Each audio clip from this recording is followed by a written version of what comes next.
बिस्मिल्लाहिर्रहमानिर्रहीम अस्सलाम वालेकुम वरहमतुल्लाहि वबरकात। दोस्तों, ਗੱਲਾਂ ਕਰਨੀਆਂ ਨੇ ਕਿ ਕਰਪਸ਼ਨ ਇੰਨੀ ਵੱਧ ਗਈ ਪਾਕਿਸਤਾਨ ਦੇ ਵਿੱਚ। ਅੱਜ ਮੈਂ ਦੇਖਿਆ ਲਾਹੌਰ ਹਾਈ ਕੋਰਟ ਦੇ ਵਿੱਚ ਕਿਸੇ ਬੰਦੇ ਨੇ ਆਪਣੇ ਨੂੰ ਪੈਟਰੋਲ ਛਿੜਕ ਕੇ ਅੱਗ ਲਾ ਲਈ। ਕੀ ਕਰੇ ਫਿਰ ਵਿਚਾਰਾ? ਹੁਣ ਉਹ ਪਹਿਲੇ ਵਿਚਾਰੇ ਦੇ ਵਕਤ ਜਦ ਸੜੇ ਸੀ, ਉਹਨਾਂ ਨੇ ਪਿੰਡਾਂ ਵੀ ਸਾੜ ਲਿਆ।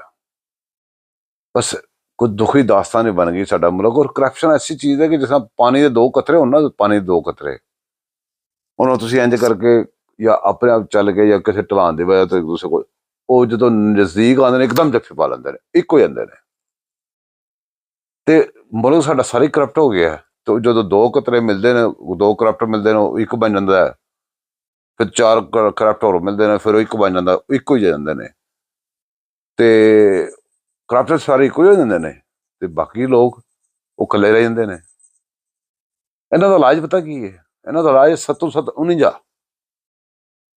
ਉਹਨੂੰ ਸੋਚੋਗੇ ਕਿ 7-7-49 ਕੀ ਚੀਜ਼ ਹੈ। ਗੱਲ ਤੇ ਤੁਹਾਡੀ ਸਹੀ ਹੈ, ਸੋਚਣ ਵਾਲੀ ਗੱਲ ਹੈ। ਨਹੀਂ, ਤੁਹਾਨੂੰ ਕਹਾਣੀ ਸੁਣਾਉਣਾ ਪੁਰਾਣੇ ਜ਼ਮਾਨੇ ਦੀ, 7-7-49 ਵਾਲੀ। 7-7-49 ਪਹਾੜੇ ਨਹੀਂ ਪੜ੍ਹਦੇ ਹੁੰਦੇ ਸੀ। 1 ਦੂਣੀ 2 ਦੂਣੀ 4, 3 ਦੂਣੀ 6, 4 ਦੂਣੀ 8, 7 ਦਾ ਪਹਾੜਾ, 7 ਦੇ ਪਹਾੜੇ ਜਾਂਦਾ 7-7-49। ਹੋਇਆ ਕੀ ਕਿ ਪੁਰਾਣੇ ਜ਼ਮਾਨੇ ਦਾ ਇੱਕ ਬਾਦਸ਼ਾਹ ਸੀ। ਕਹਾਣੀ ਬੜੀ ਦਿਲਚਸਪ ਹੈਗੀ, ਗੌਰਤਲਬ ਹੈਗੀ, ਜਰਾ ਗੌਰ ਨਾਲ ਸੁਣਨਾ। ਪੁਰਾਣੇ ਜ਼ਮਾਨੇ ਦਾ ਬਾਦਸ਼ਾਹ ਸੀ, ਤਾਂ ਬਾਦਸ਼ਾਹ ਨੂੰ ਆਦਤ ਹੈਗੀ ਸੀ, ਉਹਨੇ ਕੋਈ ਨਾ ਕੋਈ ਸਵਾਲ ਰੱਖ ਦੇਣਾ। ਬਾਦਸ਼ਾਹ ਆਪਣੇ ਨੂੰ ਬੜਾ ਸਿਆਣਾ ਸਮਝਦਾ ਸੀ।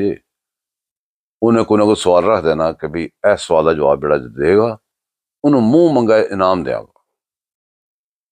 ਬੜੇ ਲੋਕੀ ਉੱਥੇ ਟੁਰ ਪਏ ਨੇ, ਜਨਾਬ ਉਹ ਬਾਦਸ਼ਾਹ ਦੇ ਸਵਾਲਾਂ ਦੇ ਜਵਾਬ ਦੇਾਂਗੇ, ਜਾ ਕੇ ਮੂੰਹ ਮੰਗਾ ਇਨਾਮ ਮਿਲੇਗਾ ਤਾਂ ਮੌਜਾਂ ਲੱਗ ਜਾਣਗੇ, ਸਾਡੀ ਜ਼ਿੰਦਗੀ ਬਾਕੀ ਸੌਖੀ ਲੰਘ ਜਾਏਗੀ। ਬੜੇ ਲੋਕਾਂ ਨੇ ਆ ਕੇ ਉੱਥੇ ਜਵਾਬ ਦੇਣੇ, ਇਨਾਮ ਪਾਣੇ, ਕਿਸੇ ਨੇ ਨਹੀਂ ਵੀ ਦੇ ਸਕਣਾ। ਜ਼ਿਆਦਾਤਰ ਬੰਦੇ ਵੈਸੇ ਹੀ ਫਾਰਗ ਚਲੇ ਜਾਂਦੇ ਸੀ, ਜਵਾਬ ਨਹੀਂ ਸੀ ਦੇ ਪਾਉਂਦੇ। ਇੱਕ ਬੱਚਾ ਸੀ ਤੇ ਉਹਨੂੰ ਪਤਾ ਲੱਗਾ ਕਿ ਦੁਨੀਆ ਦੇ ਵਿੱਚ ਨਾ ਬੜਾ ਐਡੀ ਜ਼ਿਆਦਾ ਉਮਰ ਨਹੀਂ ਸੀ, ਯੰਗ ਬੋਏ ਸੀ, ਲੇਕਿਨ ਕਲੈਵਰ ਬੜਾ ਸੀ। ਰੱਬ ਨੇ ਉਹਨੂੰ ਦਿਮਾਗ ਬੜਾ ਦਿੱਤਾ ਸੀ, ਤੇ ਹੈ ਬਿਲਕੁਲ ਗਰੀਬ ਘਰ ਦਾ। ਉਹਨੂੰ ਪਤਾ ਚੱਲਿਆ ਕਿ ਯਾਰ ਸਾਡੇ ਮੁਲਕ ਵਿੱਚ ਨਾ ਤਬਾਹੀ ਮਚ ਗਈ ਹੈ, ਕਰਪਸ਼ਨ ਹੀ ਕਰਪਸ਼ਨ ਹੋ ਗਈ ਹਰ ਪਾਸੇ। ਬਾਹਰ ਤੇ ਬਾਹਰ ਦੀ ਗੱਲ ਹੈ, ਬਾਦਸ਼ਾਹ ਦੇ ਦਰਬਾਰ ਦੇ ਵਿੱਚ ਵੀ ਰਿਸ਼ਵਤਾਂ ਚੱਲ ਰਹੀਆਂ ਨੇ, ਬਾਦਸ਼ਾਹ ਦੇ ਮਹਿਲ ਦੇ ਅੰਦਰ ਵੀ ਰਿਸ਼ਵਤਾਂ ਲੱਗਦੀਆਂ ਨੇ। ਲੋਕੀ ਜਿਹੜੇ ਜਾਂਦੇ ਸੀ ਨਾ ਉੱਥੇ ਜਾ ਕੇ ਜਵਾਬ ਦਿੰਦੇ ਸੀ ਤੇ ਇਨਾਮ ਹਾਸਲ ਕਰਦੇ ਸੀ ਜਾਂ ਨਹੀਂ ਸੀ ਕਰਦੇ।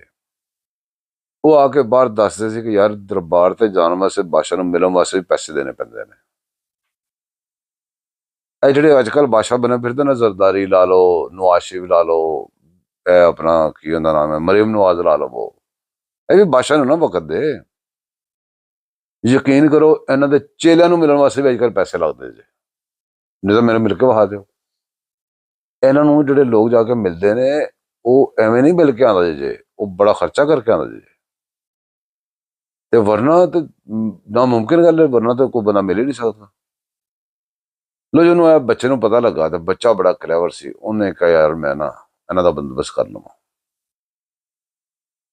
ਉਹ ਗਿਆ ਜਾ ਕੇ ਨਾ, ਤੇ ਜਦੋਂ ਦਰਵਾਜ਼ੇ ਮਹੱਲੇ 7 ਦਰਵਾਜ਼ੇ ਸੀ, ਇੱਕ ਦਰਵਾਜ਼ਾ ਲੰਘੋ, ਫਿਰ ਦੂਸਰਾ, ਸਿਕਿਉਰਿਟੀ ਰੀਜ਼ਨ, ਜਿਵੇਂ ਅੱਜ ਕੱਲ੍ਹ ਸਿਕਿਉਰਿਟੀ ਹੁੰਦੀਆਂ ਨੇ, ਪਹਿਲਾ ਦਰਵਾਜ਼ਾ ਲੰਘੋ, ਫਿਰ ਅੱਗੇ ਜਾ ਕੇ ਫਿਰ ਅੱਗੇ ਦੂਸਰਾ ਦਰਵਾਜ਼ਾ, ਫਿਰ ਥੋੜਾ ਸਫ਼ਰ ਕਰੋ, ਫਿਰ ਅੱਗੇ ਤੀਸਰਾ ਦਰਵਾਜ਼ਾ। 7 ਦਰਵਾਜ਼ੇ ਸੀ, ਅੱਗੇ ਜਾ ਕੇ ਬਾਦਸ਼ਾਹ ਬੈਠਾ ਹੁੰਦਾ ਸੀ। ਬਾਦਸ਼ਾਹ ਜਿਹੜਾ ਅਸਲ ਦਰਬਾਰ ਲੱਗਦਾ ਸੀ ਨਾ, ਉਹ 7 ਦਰਵਾਜ਼ਿਆਂ ਦੇ ਅੰਦਰ ਜਾ ਕੇ ਲੱਗਦਾ ਸੀ। ਉਹ ਲੜਕਾ ਸਵੇਰੇ ਸਵੇਰੇ ਪਹਿਲੇ ਦਰਵਾਜ਼ੇ ਤੇ ਪਹੁੰਚਿਆ।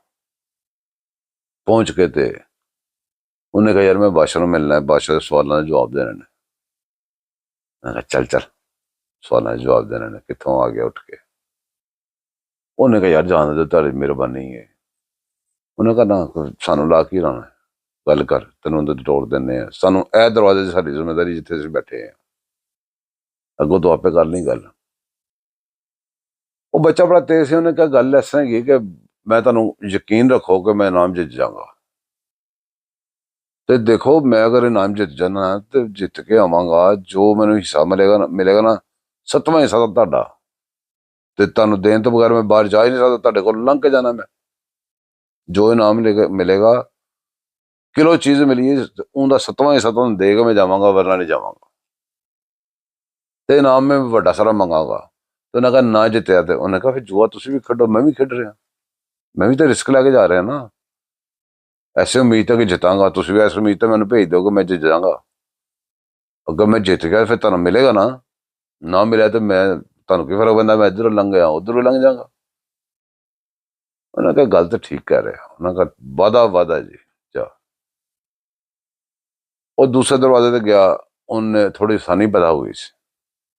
ਆਸਾਨੀ ਕਿਸ ਤਰ੍ਹਾਂ ਪੈਦਾ ਹੋ ਗਈ ਕਿ ਉਹਨਾਂ ਨੂੰ ਮਨਾਉਣਾ ਆਸਾਨ ਹੋ ਗਿਆ। ਉਹਨੇ ਕਿਹਾ ਯਾਰ ਮੈਂ ਪਿਛਲੇ ਦਰਵਾਜ਼ੇ ਤੇ ਵੀ ਇਹੀ ਵਾਅਦਾ ਕੀਤਾ ਤੇ ਇਨਾਮ ਮੈਂ ਜਿੱਤ ਜਾਵਾਂਗਾ, ਤੇ ਨਾਮ ਹੀ ਜਿੱਤਿਆ ਤਾਂ ਤੁਹਾਨੂੰ ਕੀ ਫਰਕ ਪੈਂਦਾ, ਅਗਰ ਜਿੱਤ ਗਿਆ ਤੁਹਾਨੂੰ ਫਰਕ ਪਏਗਾ, ਤੁਹਾਨੂੰ ਮਿਲੇਗਾ 7ਵਾਂ ਹਿੱਸਾ ਤੁਹਾਡਾ, ਜੋ ਮੈਨੂੰ ਮਿਲੇ। ਠੀਕ, ਲੰਘ ਜਾ।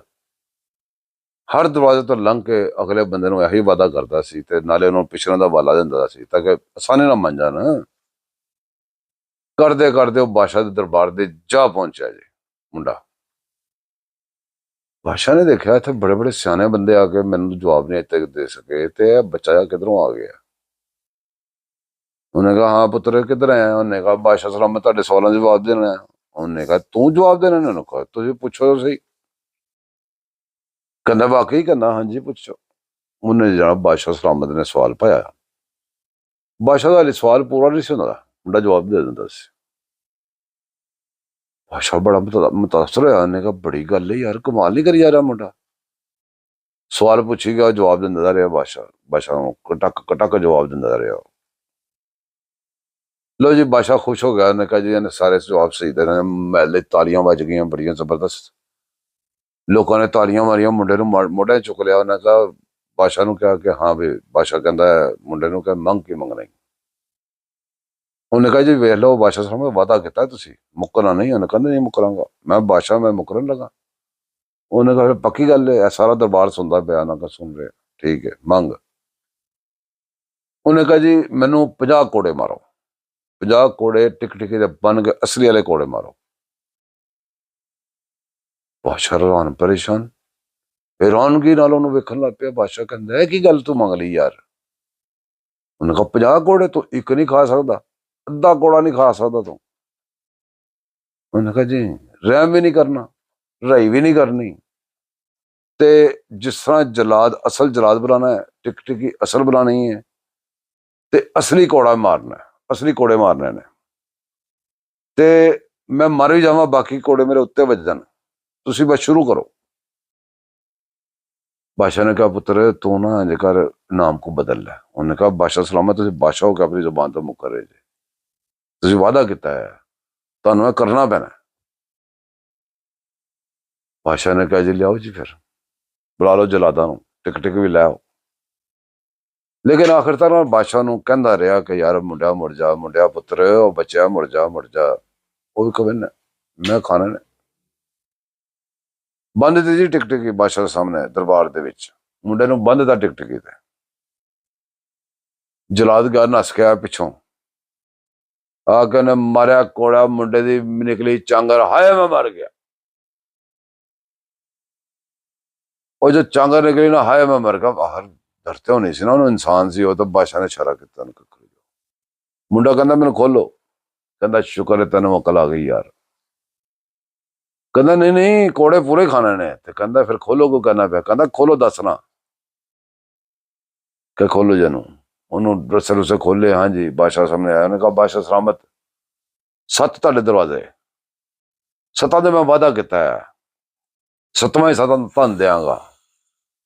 50ਵਾਂ ਚੋਂ ਇੱਕ ਮੇਰਾ ਬੰਦਾ ਸੀ, 7 49 ਉਹਨਾਂ ਦੇ ਨੇ, ਇੱਕ ਕੋੜਾ ਬੰਦਾ ਸੀ ਮੇਰਾ, ਮੈਂ ਖਾ ਲਿਆ, ਬਾਕੀ 7 ਉਹਨਾਂ ਨੂੰ ਮਾਰੋ। ਬਾਦਸ਼ਾਹ ਨੇ ਕਿਹਾ ਕੀ ਮਤਲਬ? ਉਹਨੇ ਕਹਾ ਜਨਾਬ ਇੱਥੇ ਪਹੁੰਚਣ ਵਾਸਤੇ ਕੋਈ ਨਾ ਕੋਈ ਰਿਸ਼ਵਤ ਦੇਣੀ ਪੈਂਦੀ, ਉਸ ਤੋਂ ਬਗੈਰ ਬੰਦਾ ਆ ਹੀ ਨਹੀਂ ਸਕਦਾ। ਤੁਹਾਡੇ ਦਰਬਾਨ ਹੀ ਇਹੋ ਜਿਹੇ ਨੇ, ਤੁਹਾਡੇ ਚੌਕੀਦਾਰ ਇਹੋ ਜਿਹੇ ਨੇ। ਬਾਦਸ਼ਾਹ ਨੇ ਕਿਹਾ ਹੈ? ਉਹਨੇ ਕਿਹਾ ਹਾਂਜੀ ਹੈ ਕੀ ਹੈ ਕਿ ਤੈਨੂੰ ਨਹੀਂ ਪਤਾ? ਤੂੰ ਬਾਦਸ਼ਾਹ ਤੈਨੂੰ ਐਡੇ ਸਵਾਲ ਪਾਉਂਦਾ ਫਿਰਨਾ, ਤੈਨੂੰ ਬਾਹਰ ਆਪਣੇ ਦਰਵਾਜ਼ੇ ਦੇ ਬਾਹਰ ਨਹੀਂ ਪਤਾ ਕੀ ਪਿਆ ਹੁੰਦਾ? ਉਹਨੇ ਕਹਾ ਬੁਲਾਓ ਸਾਰਿਆਂ ਨੂੰ ਤੇ 100 ਕੋੜਾ ਮਾਰੋ ਬਗੈਰਤਾਂ ਨੂੰ। ਮੇਰੇ ਮੂੰਹ ਫਿਰ ਉਹੀ ਦੋਰੀਆਂ ਦਾ ਕੰਮ ਹੋ ਚੱਲਦਾ ਸੀ, ਪਰ ਸ਼ੁਕਰ ਬਚ ਗਿਆ। ਉਹਨੇ ਕਹਾ 100 ਕੋੜਾ ਮਾਰੋ ਇਹਨਾਂ ਨੂੰ ਬਗੈਰਤਾਂ ਨੂੰ। ਤੇ ਗੱਲ ਹੈਗੀ ਹੈ ਕਿ ਜਿਹੜੇ ਬੈਠੇ ਨਾ ਇਸ ਟਾਈਮ ਬਾਦਸ਼ਾਹ ਬਣ ਕੇ, ਤੇ ਬਾਹਰ ਇਹਨਾਂ ਨੇ ਦਰਬਾਨ ਭਾਏ ਨੇ ਆਪਣੇ, ਕਿੰਨੇ ਕਿੰਨੇ ਦਰਬਾਨ ਰੱਖੇ ਨੇ। ਉਹ ਇਹਨਾਂ ਨੂੰ ਚੱਕ ਕਰੋ ਨਾ 100 ਕੋੜਾ ਵਜਨ ਵਾਲਾ ਜੇ, ਤੇ 749 ਵਾਲਾ ਹਿਸਾਬ ਜੇ ਇਹਨਾਂ ਦਾ ਵੀ। ਇਹਨਾਂ ਨੂੰ ਬਾਕੀ ਦੇ ਕੋੜੇ ਮਾਰੋ, ਇਹ ਤੁਹਾਨੂੰ ਲੈ ਬੈਠਣਗੇ ਜੇ। ਇਹ ਪਤਾ ਤੁਹਾਨੂੰ ਬਾਹਰ ਦੀ ਖਬਰ ਨਹੀਂ ਆਉਣ ਦਿੰਦੇ ਕਿ ਬਾਹਰ ਕੀ ਹੋ ਰਿਹਾ। ਤੁਹਾਨੂੰ ਆਵਾਜ਼ ਨਹੀਂ ਭਰ ਦਿੰਦੇ ਨੇ ਕਿ ਆਵਾਜ਼ ਦੇ ਵਿੱਚ ਹੀ ਤੁਸੀਂ ਫਨਾਹ ਹੋ ਜਾਂਦੇ ਜੇ। ਕਈ ਵਾਰੀ ਫਨਾਹ ਹੋਏ ਜੇ, ਕਈ ਵਾਰੀ ਉੱਠੇ ਜੇ, ਕਈ ਵਾਰੀ ਫੇਰ ਡਿੱਗੇ ਜੇ, ਕਈ ਵਾਰੀ ਇਹਨਾਂ ਚੱਕਰਾਂ ਹੀ ਪਏ ਰਹਿਣਾ ਜੇ। ਇਹਨਾਂ ਨੂੰ ਮਾਰੋ ਕੋੜੇ ਫੜ ਕੇ ਬਗੈਰ ਤੁਹਾਨੂੰ, ਜਿਹੜੇ ਬਾਹਰ ਤੁਹਾਨੂੰ ਖੱਜਲ ਖਰਾਬ ਕਰ ਰਹੇ ਨੇ। ਪਰ ਕਹਾਣੀ ਤਾਂ ਤੁਹਾਨੂੰ ਮਜ਼ਾ ਆਏਗਾ ਤਾਂ ਦੱਸਣਾ, ਮੈਨੂੰ ਨਹੀਂ ਆਏਗਾ ਤਾਂ ਫਿਰ ਵੀ ਦੱਸਣਾ। ਤੇ ਥੱਲੇ ਆਪਣੇ ਕਮੈਂਟ ਜ਼ਰੂਰ ਕਰਨਾ। ਦੁਆਵਾਂ ਯਾਦ ਰੱਖਣਾ, ਚੈਨਲ ਨੂੰ ਸਬਸਕ੍ਰਾਈਬ ਕਰਨਾ, ਦੁਆਵਾਂ ਮੈਂ ਵੀ ਤੁਹਾਨੂੰ ਯਾਦ ਰੱਖਾਂਗਾ। ਤੇ ਲਾਈਕ ਵੀ ਕਰਨਾ ਤੇ ਸ਼ੇਅਰ ਵੀ ਕਰਨਾ। ਤੇ ਮਿਲਾਂਗੇ ਕਿਸੇ ਹੋਰ ਗੱਪਸ਼ਪ ਦੇ ਵਿੱਚ। ਅੱਲਾ ਹਾਫਿਜ਼।